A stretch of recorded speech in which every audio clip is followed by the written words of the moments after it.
Hello friends, എല്ലാവർക്കും ഷീബുക്കിലേക്ക് സ്വാഗതം. അപ്പോൾ ഇന്ന് ഞാൻ വന്നിട്ടുള്ളത് കുറഞ്ഞ ചേരുവകൾ കൊണ്ട് നമുക്ക് വെറൈറ്റി ആയിട്ട് ഉണ്ടാക്കിയെടുക്കാൻ പറ്റുന്ന നല്ലൊരു ബ്രേക്ക്ഫാസ്റ്റ് ഐറ്റത്തിൻ്റെ റെസിപ്പി ആയിട്ടാണ്. എപ്പോഴും ഉണ്ടാക്കുന്നതിൽ നിന്ന് വ്യത്യസ്തമായിട്ടുള്ളൊരു ബ്രേക്ക്ഫാസ്റ്റ് ആയിട്ടാണ്. അപ്പോൾ നമുക്കിത് എങ്ങനെയാണ് ഉണ്ടാക്കുന്നതെന്ന് നോക്കാം.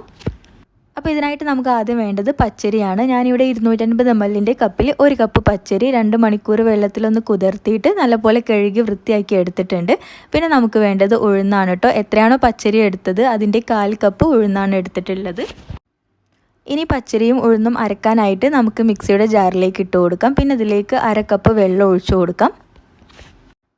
ഇനി ഒരു 3 ടേബിൾ സ്പൂൺ ചോറ് എടുത്തിട്ടുണ്ട്. അത് നമുക്കിതിലേക്ക് ചേർത്തിട്ട് എല്ലാം കൂടി നന്നായിട്ട് അരച്ചെടുക്കണം.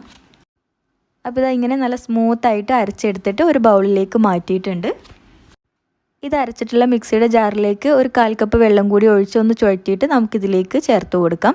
പിന്നെ ഇതിലേക്ക് ആവശ്യത്തിനുള്ള ഉപ്പും 1/4 ടീസ്പൂൺ ബേക്കിംഗ് സോഡ കൂടി ചേർത്തിട്ട് നന്നായിട്ട് മിക്സ് ചെയ്തെടുക്കാം കേട്ടോ. അപ്പോൾ ഇതാ നമ്മുടെ മാവ് റെഡി ആയിട്ടുണ്ട്. ഈ ഒരു പരുവത്തിലാണ് കേട്ടോ മാവ് റെഡിയാക്കി എടുക്കേണ്ടത്. അധികം ലൂസും അല്ല എന്നാൽ ഒരുപാട് തിക്കും അല്ല. ഈ ഒരു പരുവത്തിൽ മാവ് മിക്സ് ചെയ്തെടുക്കണം.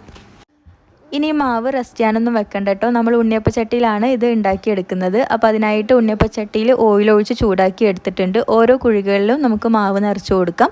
ഇനി മീഡിയം ഫ്ലെയിമിൽ ഇട്ടിട്ടാണ് കേട്ടോ നമ്മളിതിനെ കുക്ക് ചെയ്തെടുത്തിട്ടുള്ളത്. ഒരു ഭാഗം ഫ്രൈ ആയി കഴിഞ്ഞാൽ മറിച്ചിട്ടിട്ട് മറുഭാഗം കൂടി ഫ്രൈ ആക്കി എടുക്കാം. അപ്പോൾ ഇതാ എല്ലാം റെഡിയായി വന്നിട്ടുണ്ട്. ഇനി നമുക്ക് പാനിൽ നിന്ന് മാറ്റാം. പിന്നെ ഇതിൽ ഓയിലൊന്നും അധികം കുടിക്കില്ല കേട്ടോ. നിങ്ങൾ ശ്രദ്ധിച്ചിട്ടുണ്ടാവും ഈ ഒരു പാനിൽ ഇതാ ഇത്രയും ഓയിൽ ബാക്കിയുണ്ട്. നമ്മൾ ഒഴിച്ച 1/4 ഭാഗം ഓയിലും അതിൽ തന്നെ ഉണ്ട് കേട്ടോ. അപ്പോൾ അധികം ഓയിലൊന്നും കുടിക്കാതെ നമുക്ക് ഉണ്ടാക്കിയെടുക്കാൻ പറ്റുന്ന വെറൈറ്റി ആയിട്ടുള്ള നല്ല രുചിയുള്ള ഒരു ബ്രേക്ക്ഫാസ്റ്റ് ആയിട്ടാണ് കേട്ടോ. ഇതിൻ്റെ കൂടെ എനിക്ക് ഏറ്റവും ഇഷ്ടപ്പെട്ട കോംബോ എന്ന് പറയുന്നത് ഉള്ളിച്ചമ്മന്തിയാണ് കേട്ടോ.